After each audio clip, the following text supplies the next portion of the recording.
Hello, friends. Welcome to Elizabeth's Creative Corner. I'm Elizabeth, and I will be making all sorts of random objects that you can possibly think of so you don't have to. Okay, so today's thing is going to be a Campbell soup can that I am making out of a licorice can from the World Market. I started off by drilling it, which was really hard because it was metal, so it was making a screeching sound. But then I used a hair tie to make a straight line, which didn't end up the way that I wanted it to. It was still kind of wobbly. So after that, I started painting the base, which also didn't work because my paint wasn't very thick, so it didn't stick the way I wanted to. But I did spend probably about 30 minutes getting all the lines straight on the white and the red, and I kept overlapping. And so it was a constant pain of overlapping and redrawing and then repainting and then painting over that. And it was back and forth. I did get a new set of paints from Michaels. This is not sponsored by Michaels. But I started using those because I was running out of paint. And I'm smearing it, which then I got mad at after I smeared it, because now it's pink. So half of the can was pink. And it was very frustrating. And so I would continue having to paint over it and then repaint it, and then clear up the lines and then repaint it, and then clear up the lines again and then repaint it. And it was a constant back and forth of repainting and painting over.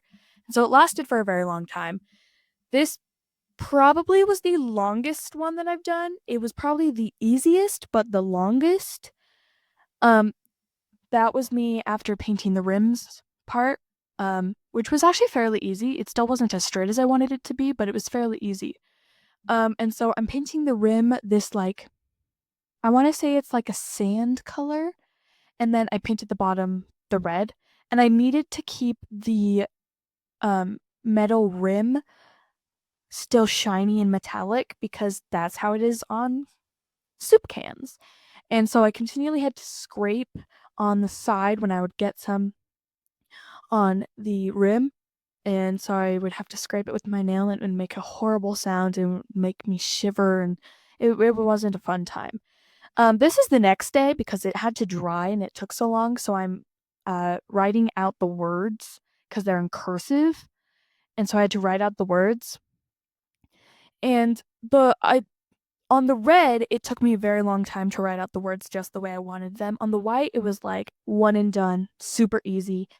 Um, uh, since I had new brushes, it was also really nice because I'm using a very tiny brush right now, and that's why I'm hunched over like Gollum, because I have to get like a good view for you guys, but a good view for me too. So this one was probably one of my favorite ones I've ever made.